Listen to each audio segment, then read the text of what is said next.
चिड़िया बहुत मेहनती और तेज दिमाग की व्यापार करने वाली चिड़िया थी। वो गांव में बहुत से काम को देखने के बाद मोबाइल फोन की दुकान खोलती है। पीलू बहुत वैरायटी के मोबाइल फोन्स को बेचा करती थी। एक दिन हरिया कहता है, बेटी, मेरे पास नया फोन खरीदने के पैसे नहीं है। ये पुराना फोन ही ठीक कर दो। ये मैंने 5 साल पहले खरीदा था। तो पीलू कहती है, लेकिन काका, मैं फोन ठीक नहीं करती हूँ, मैं तो फोन बेचती हूँ। बेटी, मैं फोन ठीक करवाने के लिए कालू की दुकान में गया था, पर वो बहुत बदमाश है, इसीलिए तुम्हारे पास आया हूँ। ठीक है, मैं कोशिश करती हूँ। पीलू हरिया का फोन ठीक कर देती है और सोचती है कि रिपेयरिंग का भी काम शुरू कर दे, इससे और भी कमाई होगी। ये तो अच्छा हुआ, अब मैं फोन बेच भी रही हूँ और ठीक भी कर रही हूँ, अब अच्छी कमाई हो रही है। लेकिन कालू इस बात से बहुत जलता था।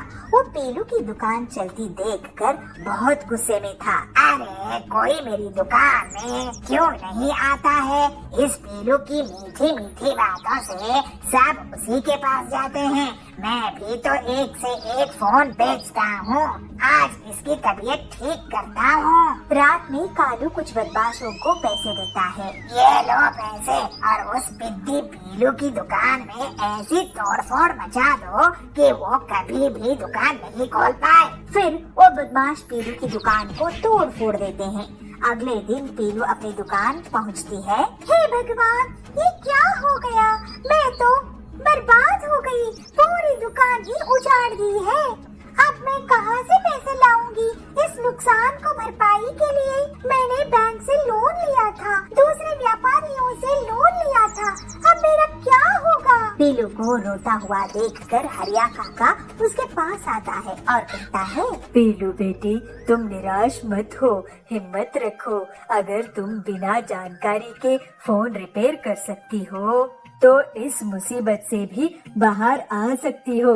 कभी कभी कुछ अच्छा होने के लिए ही बुरा होता है। इतने फोन को ठीक करने के लिए मशीन लगेगी काका, मैं कहाँ से लाऊंगी? मेरे साथ चलो। पीलू को हरिया अपने घर लेकर जाता है। ये देखो बेटी, मैं पहले मैकेनिक था, लेकिन मेरी आंख खराब होने की वजह से मैं काम करना बंद कर दिया। इन पुरानी मशीनों के साथ तुम कुछ करो।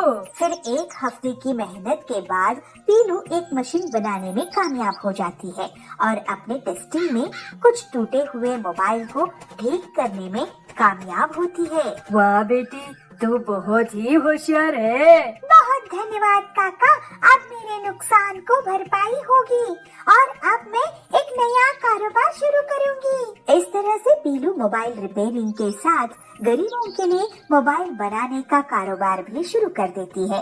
पीलू का बहुत जल्द बहुत नाम हो जाता है और लोग उसके इंटरव्यू लेने के लिए आगे आते हैं। हरिया काका, आपका बहुत धन्यवाद, अब मैं अपने कारोबार में बहुत तरक्की कर रही हूँ। बेटी, ये तेरी मेहनत का नतीजा है। और फिर पीलू की एक बहुत बड़ी फैक्ट्री हो गई। लालची कालू को जंगल छोड़कर जाने की नौबत आ गई। पीलू अब हंसी खुशी रहने लगी। एक पहाड़ी जंगल में पीलू चिड़िया अपनी माँ बबली के साथ रहा करती थी। वे दोनों माँ बेटी अपने बगीचे में फूल उगाती और उन्हें बाजार में बेचा करती थी। उससे जो भी आमदनी होती उससे वो लोग अपने घर का खर्च चलाया करती थी। एक सुबह बबली के घर कड़कनाथ आता है। बबली, ओ बबली। बबली कहती है, जी मुखिया जी, आप हमारे घर आए, बताइए क्या आदेश है? अरे बबली, आदेश नहीं है, खुशखबरी है। 2 दिनों बाद मेरी बेटी की सगाई है, तू मेरे घर फूल भिजवा देना। गुलाब और चमेली और जो भी अच्छे फूल हो वो तू मेरे घर भिजवा देना। बबली कहती है, ये तो बहुत अच्छी खुशखबरी की बात है मुखिया जी, लेकिन कुछ पैसे आप एडवांस दे देते। इस पर कड़कनाथ गुस्सा हो जाता है और बबली को धमकी देता है। एडवांस? किस बात का एडवांस? तू भूल गई क्या? मैं यहाँ का मुखिया हूँ, अगर मैं अपने में आ जाऊँ तो तेरी दुकान बंद करवा दूंगा। मेरे हिसाब किताब में तेरे बहुत पैसे रुके हुए हैं।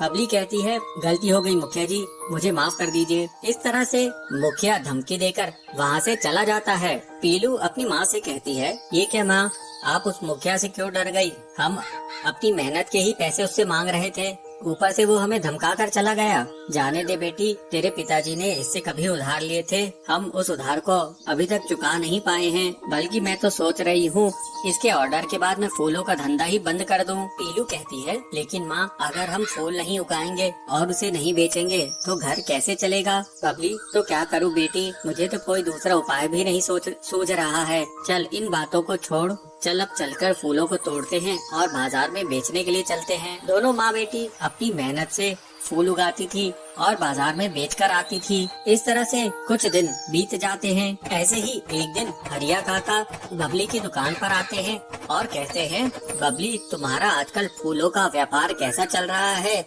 लोग बाग खरीदारी कर रहे हैं कि नहीं? ये देखो, मैं फूलों की नई प्रजाति के बीज लेकर आया हूँ।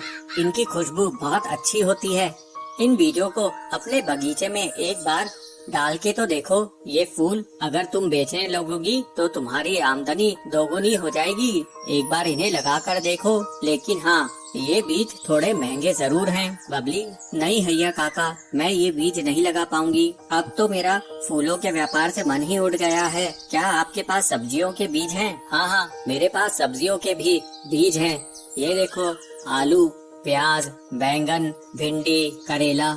तुम्हें क्या चाहिए ये बताओ। पीलू कहती है, काका आप हमें प्याज के बीज दे दीजिए, हम प्याज की खेती किया करेंगे। ये ले पीलू, ये हैं प्याज के बीज। ये नए किस्म के हैं, इस पे बहुत जल्दी प्याज उगाते हैं। फिर पीलू के कहने पर बबली प्याज के बीज खरीद लेती है। अपने बगीचे में बबली पीलू से कहती है, बेटी तूने प्याज के बीज लेकर बहुत अच्छा करी, क्योंकि ये हर सीजन में हर कोई खाता ही है। पीलू कहती है, हाँ माँ, प्याज सेहत के लिए भी अच्छा होता है। गर्मी के मौसम में तो इसके बहुत फायदे हैं और ये गरीबों को बहुत पसंद रहता है। अब मैं पूरे फूल हटाकर प्याज के बीज बो देती हूँ। फिर पीलू प्याज के बीज बिखेर देती है और कुछ ही दिनों में उनके बगीचे में प्याज उगाता है। दोनों माँ बेटी अपनी फसल की अच्छी देखभाल करती हैं। प्याज की अच्छी खासी फसल को देखकर बबली खुश हो जाती है। पीलू, जा टोकरी ले आ, इन प्याज को तोड़कर हम अब बाजार में बेचेंगे। फिर वे लोग प्याज को बाजार में बेचने के लिए ले जाते हैं। प्याज ले लो प्याज, ताजे ताजे प्याज। फिर पक्षी उनके यहाँ से प्याज लेने लगते हैं। थोड़े दिनों बाद एक चिड़ा उनके दुकान पर आता है। अरे बहन, तुमने तो लाजवाब प्याज दिए थे। ऐसे प्याज तो मेरे रेस्टोरेंट में हिट हो गए हैं। अब तो लोग सिर्फ प्याज की ही सब्जी खाते हैं। एक काम करो, मुझे आप एक बोरी प्याज भरकर दे दो, मैं रोज आपसे एक बोरी प्याज लेकर जाया करूँगा। इस तरह से प्याज के इतने बड़े ऑर्डर से दोनों माँ बेटी बहुत खुश हो जाते हैं और अब वे लोग प्याज को ही बेचने लगते हैं। कुछ दिनों बाद उनके पास इतने पैसे आ जाते हैं कि वो कड़कनाथ के पूरी उधारी चुका सके और अपना जीवन हंसी खुशी बिताने लगते हैं।